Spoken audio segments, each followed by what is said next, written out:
میری پیاری بہنوں، آج میں آپ کو وہ حقیقت بتانے جا رہی ہوں جو ہر شادی شدہ عورت کے لیے جاننا بے حد ضروری ہے، کیونکہ یہی وہ راز ہیں جو رشتے کو مضبوط بھی بنا سکتے ہیں اور کمزور بھی کر سکتے ہیں۔ میری اسلامی بہنوں، میرے پاس ایک خاتون آئی۔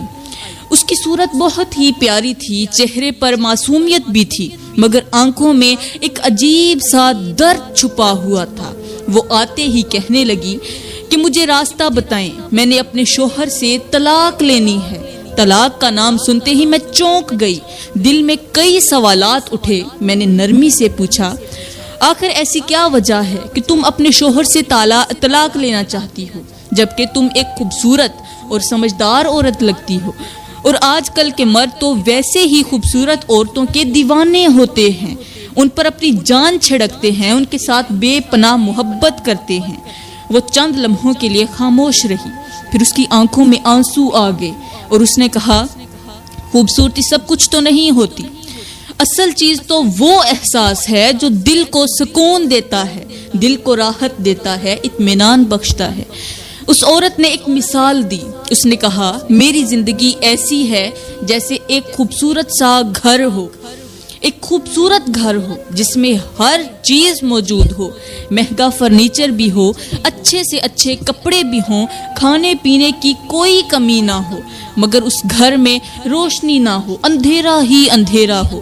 باہر سے دیکھنے والا کہے گا کہ یہ گھر بہت زیادہ خوبصورت ہے، بہت عالیشان ہے، بہت نایاب ہے، مگر جو اس کے اندر رہتا ہے وہ جانتا ہے کہ وہ اندھیرے میں کس طرح وقت گزار رہا ہے، اندھیرے کے اندر اس کا کس طرح دم گھٹ رہا ہے۔ اس بہن کی یہ مثال سن کر میرا دل دہل گیا اور مجھے احساس ہوا کہ واقعی عورت کو صرف روٹی، صرف کپڑا اور سہولتیں نہیں چاہیے، عورت کو وہ احساس بھی چاہیے جو اس کے دل کو زندہ رکھے، اسے وہ سکون چاہیے جو اسے اطمینان بخشے۔ اس عورت نے کہا، میرا شوہر ظاہری طور پر تو مجھے خوش رکھتا ہے، مجھے ہر سہولت دیتا ہے، مجھے کپڑا بھی دیتا ہے، روٹی بھی دیتا ہے، ہر سہولت دے رکھی ہے، مگر باطنی طور پر میرا دل خالی ہے، میرے اندر سکون نہیں ہے،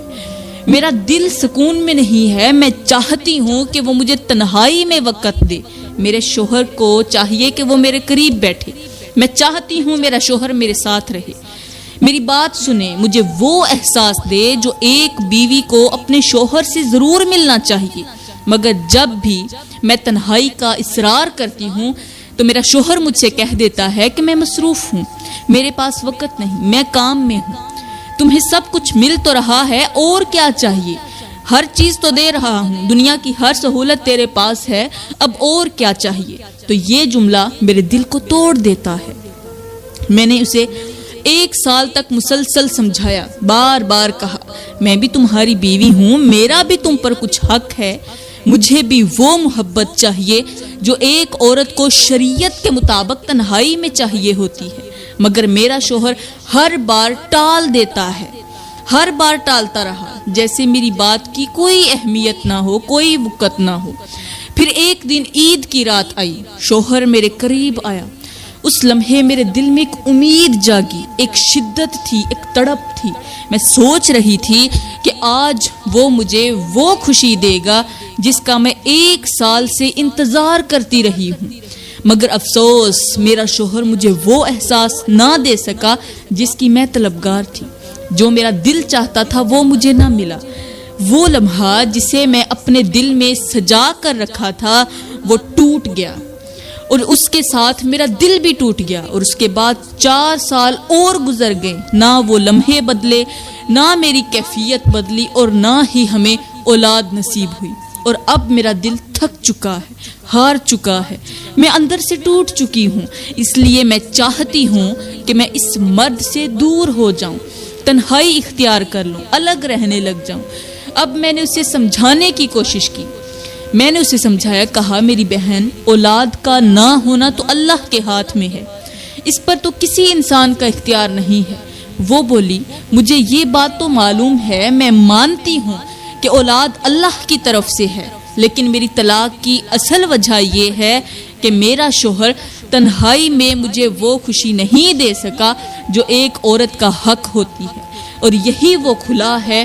جس نے میرے دل کو خالی کر دیا ہے، اسی خلا نے میرے دل کو اندر سے ویران کر دیا ہے۔ میرے محترم بھائیوں، حقیقت یہ ہے کہ اگر تم شریعت محمدی کے مطابق 5 طریقوں سے اپنی بیوی کے ساتھ تعلق قائم نہیں کر سکتے تو پھر یاد رکھنا ایک وقت ایسا آئے گا کہ تمہاری بیوی تم سے دور ہو جائے گی، تنہائی اختیار کر لے گی، الگ ہو جائے گی، بلکہ تم سے طلاق لینے پر بھی مجبور ہو جائے گی۔ اگر تم اپنے گھر کو بچانا چاہتے ہو، بیوی کے دل میں نفرت کی بجائے سچی محبت پیدا کرنا چاہتے ہو اور چاہتے ہو کہ وہ ہمیشہ تمہاری وفادار رہے، تو تمہیں وہ طریقے سیکھنے ہوں گے جو نبی کریم صلی اللہ علیہ وآلہ وسلم کی تعلیمات میں پوشیدہ ہیں، چھپے ہوئے ہیں۔ اب میں تمہیں بتاتی ہوں کہ آخر وہ 5 طریقے کون کون سے ہیں۔ میرے اسلامی بھائیوں، ایک عورت تھی جو جہاں بھی جاتی تھی اپنے شوہر کا گلہ ہی کرتی رہتی تھی، اس کی غیبت کرتی، اس کے عیب بیان کرتی، اس کی کمزوریاں دوسروں کے سامنے کھول کر رکھ دیتی تھی، حالانکہ اس کا شوہر اس کی ہر ضرورت پوری کرتا تھا۔ بیوی ابھی خواہش زبان پر لاتی تھی، بلکہ زبان پر بھی نہیں لاتی تھی کہ شوہر پہلے ہی اسے پورا کر دیتا تھا، جیسے اس کی ہر دھڑکن شوہر کو معلوم ہو۔ یوں سمجھ لو کہ شوہر بیوی کا مرید بن چکا تھا، شوہر بیوی کے اشاروں پر چلتا تھا، مگر اس کے باوجود بھی وہ عورت شوہر پر خوش نہ ہوتی، جہاں بھی جاتی لوگوں کے سامنے اپنے شوہر کی شکایت ہی کرتی رہتی تھی، گلے ہی کرتی رہتی، شکوے ہی کرتی رہتی۔ لوگ بھی اس کے شوہر کو کہتے کہ تمہاری بیوی ہر جگہ تمہاری برائیاں کرتی ہے، تم اسے روکتے کیوں نہیں؟ وہ افسوس سے کہتا کہ میں نے بہت بار روکا ہے، بہت سمجھایا بھی ہے، مگر کیا کروں، یہ کم عقل سمجھتی ہی نہیں، یہ ناقص العقل ہے۔ وقت گزرتا گیا مگر بیوی اپنی عادتوں سے باز نہ آئی، اور ایک دن اس نے اچانک شوہر سے کہہ دیا، میں اب تمہارے ساتھ کسی بھی حال میں نہیں رہنا چاہتی۔ یہ سن کر شوہر چونک گیا، اس کے چہرے کا رنگ بدل گیا اور وہ درد بھرے لہجے میں بولا، میں تمہاری ہر خواہش پوری کرتا ہوں، تمہارے اشاروں پر چلتا ہوں، کوئی ایسی چیز نہیں، کوئی ایسی نعمت نہیں جو میں نے تمہارے قدموں میں نہ رکھی ہو۔ دن رات، ہر گھڑی، ہر لمحہ میں صرف اس لیے محنت کرتا ہوں کہ تم خوش رہو، تم راضی رہو، پھر بھی تم مجھ سے دور ہونا چاہتی ہو۔ یہی وہ لمحہ تھا جہاں اصل حقیقت سامنے آنے والی تھی،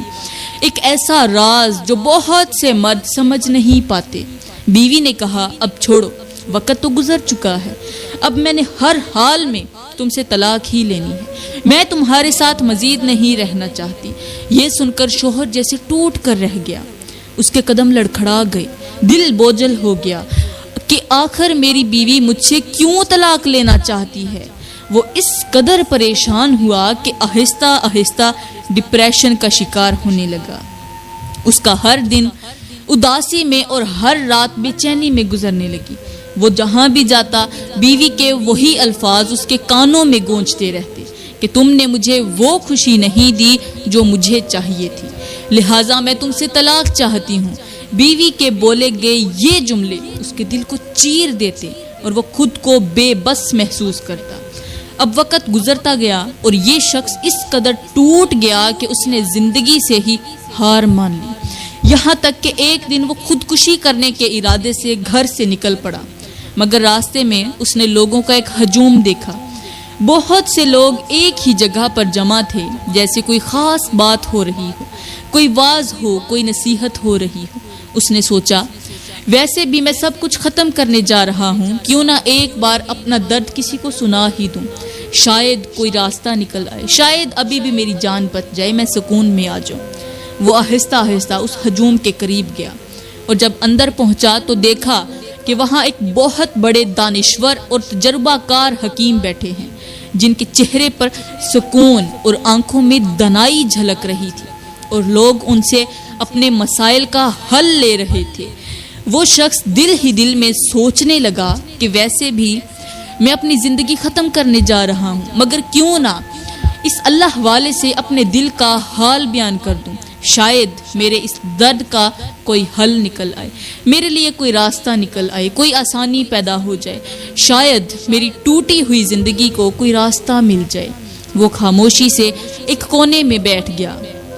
لوگوں کو دیکھتا رہا اور اپنی باری کا انتظار کرتا رہا۔ اس کے ذہن میں ایک ہی سوال گردش کر رہا تھا کہ آخر میری غلطی کیا تھی؟ آخر میری غلطی کون سی تھی کہ میری بیوی مجھ سے دور ہو گئی؟ کچھ دیر بعد مجمع کم ہوا تو وہ آہستہ آہستہ اس درویش کے قریب گیا، حکیم کے پاس جا کر بیٹھا، جھک کر اس کے کان میں دھیرے سے کہا، حضرت میں خودکشی کرنے جا رہا ہوں، اور خودکشی کرنے کی وجہ یہ ہے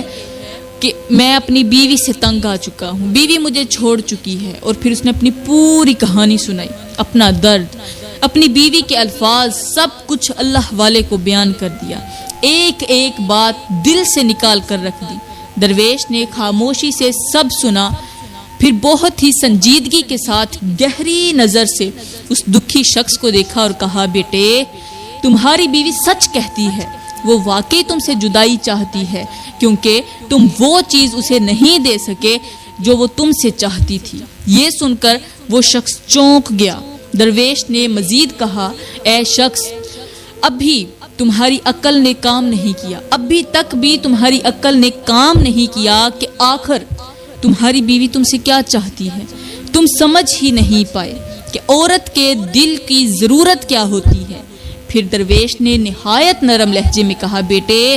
بیوی کو صرف روٹی کپڑا نہیں چاہیے، بیوی کو وہ احساس چاہیے جو اس کے دل کو زندہ رکھے۔ اگر تم یہ سب دے سکو گے تو یہی بیوی تمہارے دوست بھی بنے گی، تمہاری محبت بھی بنے گی، تمہارے ساتھ وفا بھی کرے گی، تمہاری اچھی ہمسفر بھی بن جائے گی۔ مگر اگر تم نے یہ سب کچھ نہ دیا، نہ دے سکو، تو چاہے تم اسے سونے کے لباس کیوں نہ پہنا دو، دنیا کی ہر سہولت اس کے قدموں میں رکھ دو، پھر بھی وہ تمہارے ساتھ خوش نہیں رہ سکتی، بلکہ ایک دن تم سے دور ہو جائے گی۔ یہ باتیں سن کر وہ شخص ٹوٹے ہوئے دل کے ساتھ بولا، حضرت پھر مجھے بتائیں میں کیا کروں؟ حضرت نے نہایت سنجیدہ مگر اثردار لہجے میں کہا، بیٹے اگر تم چاہتے ہو کہ تمہارا گھر ٹوٹنے سے بچ جائے، تمہاری بیوی تم سے دور نہ ہو بلکہ تمہارے قریب آئے، تو آج سے ہی یہ 5 کام لازمی کرو۔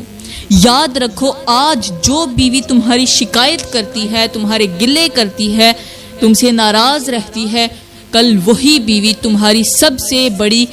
حامی اور محبت کرنے والی بن سکتی ہے۔ بس شرط یہ ہے کہ تم اسے وہ دو جو وہ دل سے چاہتی ہے۔ ان 5 کاموں میں سے پہلا کام یہ ہے کہ جب بھی گھر کے اندر داخل ہونا یا کمرے کے اندر آنا تو سب سے پہلے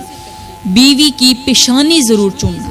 یعنی جیسے ہی تم گھر میں آؤ سیدھا موبائل میں نہ لگ جاؤ، نہ ہی ادھر ادھر کی باتیں پڑھو، بلکہ سب سے پہلے اپنی بیوی کے پاس جاؤ اور اسے احساس دلاؤ کہ وہ تمہارے لیے بہت اہم ہے۔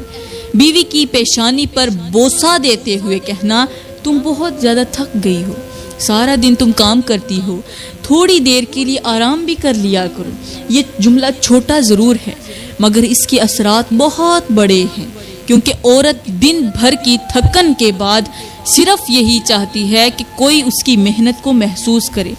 یہ بولنے سے تمہارا کچھ نہیں جائے گا، مگر یہ جملہ تمہاری بیوی کو وہ سکون دے گا جو تمہارے لاکھوں روپے بھی نہیں دے سکتے۔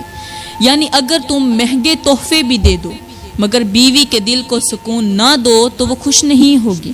لیکن اگر تم یہ ایک جملہ دل سے کہہ دو تو وہ عورت اندر سے خوش ہو جائے گی، کیونکہ یہ جملہ عورت کے دل میں محبت جگاتا ہے، محبت بڑھاتا ہے۔ ہر عورت یہ چاہتی ہے کہ اس کا شوہر اسے سمجھے، اس کی تھکن کو جانے اور اسے یہ احساس دلائے کہ وہ اکیلی نہیں ہے۔ اور یاد رکھو، یہی وہ پہلا قدم ہے جہاں سے محبت دوبارہ شروع ہوتی ہے اور رشتہ مضبوط ہونا شروع ہو جاتا ہے۔ اس شخص نے سر جھکا کر نہایت افسوس کے ساتھ کہا، حضرت اگر سچ پوچھیں تو میں نے 10 سال بیوی کے ساتھ گزارے ہیں مگر کبھی بھی اس کے ساتھ ایسا رویہ اختیار نہیں کیا۔ میں جب بھی گھر کے اندر داخل ہوتا تھا تو تو سیدھا اپنے کام میں مشغول ہو جاتا تھا، نہ اس کی طرف توجہ دی، نہ اس کے دل کی حالت کو سمجھا۔ آج پہلی بار مجھے احساس ہوا ہے کہ واقعی میری بیوی اس چھوٹے سے پیار کے لیے ترستی رہی۔ وہ چاہتی تھی کہ میں اسے 2 میٹھے بول بولوں، اس کی تھکن کو محسوس کروں، مگر میں نے اسے کبھی یہ احساس ہی نہیں دلایا، اور شاید اسی بار بار کے ترسنے نے اس کے دل کو توڑ دیا، اسے اندر سے خالی کر دیا، یہاں تک کہ وہ اس نتیجے پر پہنچ گئی کہ اب اس رشتے میں رہنے کا کوئی فائدہ ہی نہیں، اور اس نے مجھے چھوڑ دینے کا ارادہ کر لیا۔ اللہ والے نے سنجیدہ لہجے میں کہا کہ دوسرا کام یہ ہے، جب تمہاری بیوی بیمار ہو جائے تو اپنے کاموں کو چھوڑ کر اس کے سرہانے بیٹھ جانا، یعنی اس وقت اسے اکیلا مت چھوڑنا، کیونکہ بیماری کے وقت عورت کو دوا سے زیادہ شوہر کی توجہ اور ساتھ کی ضرورت ہوتی ہے۔ جب بیوی کمزور ہو جائے، تھکن سے ٹوٹ جائے اور کوئی دوا بھی اثر نہ کر رہی ہو تو اس کے پاس بیٹھ کر صرف اتنا کہہ دینا کہ تمہیں کچھ نہیں ہوگا، میں تمہارے ساتھ ہوں، یہ ایک جملہ اس کے دل کو ایسا سکون دیتا ہے کہ آدھی بیماری خود ہی ختم ہو جاتی ہے۔ یاد رکھو، تکلیف کے وقت ساتھ دینے والا ہی اصل اپنا ہوتا ہے، اور یہی وہ لمحہ ہوتا ہے جہاں محبت کی جڑ مضبوط ہوتی ہے۔ بہت سے لوگ ایسے ہوتے ہیں جو آزمائش کے وقت، بیماری کے وقت اور مشکل گھڑی میں بھی اپنی بیوی کا ساتھ نہیں دیتے۔ یہی وہ لوگ ہوتے ہیں جو بعد میں اکیلے رہ جاتے ہیں، پھر نہ کوئی سنبھالنے والا ہوتا ہے، نہ کوئی سہارا دینے والا، اور وہ در بدر بھٹکتے رہ جاتے ہیں۔ یہ سن کر وہ شخص پھوٹ پھوٹ کر رونے لگا اور اپنے اوپر افسوس کرنے لگا، پھر رو کر کہا، حضرت اب مجھے تیسرا کام بھی بتا دیں۔ تیسرا کام کون سا ہے؟ اللہ والے نے نہایت گہرے انداز میں کہا، اے اللہ کے بندے، تیسرا کام یہ ہے کہ اپنی بیوی کو اس کے مکمل حقوق دو اور اس کے دل کا پوری طرح خوش کرو، یعنی جب حقوق زوجیت ادا کرنے کا وقت آئے تو جلد بازی نہ کرو، بلکہ بیوی کو تنہائی میں لے جاؤ، ایسی جگہ جہاں تمہیں کوئی نہ دیکھ رہا ہو، نہ کوئی خلل ہو، نہ تمہارے کوئی پاس ہو، پھر اسے اپنے پاس بٹھاؤ اور اس سے محبت بھری باتیں کرو، اسے احساس دلاؤ کہ وہ تمہارے لیے کتنی خاص ہے، کتنی اہم ہے۔ اس سے کہو کہ تم مجھے بہت اچھی لگتی ہو، بڑی خوبصورت لگتی ہو، جب سے تم میری زندگی میں آئی ہو مجھے بہت سکون ملا ہے۔ یہ الفاظ عورت کے دل کو نرم کرتے ہیں، اسے تمہارے قریب لے آتے ہیں۔ پھر آہستہ آہستہ اپنی ذمہ داری کی طرف بڑھو، یعنی صحبت کی طرف، اور اسے ایسے طریقے سے ادا کرو کہ شریعت کا دائرہ بھی قائم رہے اور بیوی کو مکمل خوشی بھی ملے۔ یاد رکھو، عورت صرف عمل نہیں چاہتی، وہ احساس چاہتی ہے، وہ چاہتی ہے کہ اسے مکمل توجہ ملے، مکمل وقت ملے، اسے اتنا خوش کرو کہ وہ دل سے کہنے پر مجبور ہو جائے کہ میرا شوہر ابھی بھی میرے لیے ویسا ہی ہے جیسا شروع میں تھا۔ اللہ والے نے مزید کہا، چوتھی بات یہ ہے کہ اپنی بیوی کے لیے دعائیں کیا کرو، کیونکہ شوہر کے منہ سے نکلی ہوئی دعا بیوی کے دل کو سکون دیتی ہے، اس کی زندگی میں برکت ڈال دیتی ہے اور اس کے دل میں تمہاری محبت بڑھا دیتی ہے۔ اور پانچواں کام یہ ہے کہ جب بھی تم اپنی بیوی کے ساتھ ہو تو دنیاوی خیالات اپنے دماغ سے نکال دو، صرف اپنی بیوی پر توجہ دو، اسے یہ احساس دلاؤ کہ تم صرف اسی کے ہو، اس کے علاوہ تمہارے دل میں کوئی اور نہیں، کیونکہ یہی وہ احساس ہے جو عورت کو مکمل سکون دیتا ہے، اور اسی سے رشتہ ہمیشہ کے لیے مضبوط ہو جاتا ہے۔ میرے بھائیوں اور بہنوں، آج کے دور میں سب سے بڑی کمی پیسے کی نہیں بلکہ احساس کی ہے۔ مرد سمجھتا ہے کہ اگر میں گھر کا خرچہ اٹھا رہا ہوں تو میرا حق ادا ہو گیا، حالانکہ حقیقت یہ ہے کہ بیوی صرف روٹی کپڑا نہیں مانگتی، وہ دل بھی مانگتی ہے، وہ وقت مانگتی ہے، وہ توجہ مانگتی ہے۔ اللہ تعالیٰ قرآن پاک میں فرماتا ہے، اور ہم نے تمہارے درمیان محبت اور رحمت رکھ دی، یعنی میاں بیوی کا رشتہ صرف ذمہ داری کا نہیں بلکہ محبت اور نرمی کا رشتہ ہے۔ اور ہمارے پیارے نبی نے فرمایا کہ تم میں سب سے بہتر وہ ہے جو اپنے گھر والوں کے لیے بہتر ہو، اور میں تم سے سب میں سے اپنے گھر والوں کے لیے سب سے بہتر ہوں۔ سوچو، جب ہمارے نبی اپنی ازواج کے ساتھ نرمی، محبت اور حسن سلوک کا معاملہ فرماتے تھے تو ہم کون ہوتے ہیں جو اپنی بیوی کو نظر انداز کریں؟ آج بہت سے گھر صرف اس لیے ٹوٹ رہے ہیں کہ مرد نے بیوی کے دل کو نہیں سمجھا، اس کی خاموشی کو نہیں پڑھا، اس کی ضرورت کو نہیں پہچانا۔ یاد رکھو، اگر تم نے اپنی بیوی کو محبت دی، عزت دی، وقت دیا تو وہ تمہارے لیے جنت کا ٹکڑا بن جائے گی، اور اگر تم نے اسے نظر انداز کیا تو وہی جنت تمہارے لیے آزمائش بھی بن سکتی ہے۔ اس لیے آج ہی اپنے رویے کو بدل لو، اپنی بیوی کے ساتھ نرمی اختیار کرو، اس کے دل کو جیتو، کیونکہ عورت کا دل جیت لیا تو پوری زندگی سنور جاتی ہے۔ تو میری پیاری بہنوں اور میرے محترم بھائیوں، میں امید کرتی ہوں کہ آج کے بیان سے آپ کو بہت کچھ سیکھنے کو ملا ہے۔ تو خدارا ان باتوں پر عمل ضرور کرنا۔ میں دعا کرتی ہوں کہ اللہ تعالی ہمیں ان تمام نصیحتوں پر عمل کرنے کی توفیق عطا فرمائے، شوہر اور بیوی کے درمیان محبت پیدا کرے، ہر میاں بیوی کو ایک دوسرے کے ساتھ خوش رکھے۔ آمین ثم آمین، وما علینا الا البلاغ المبین۔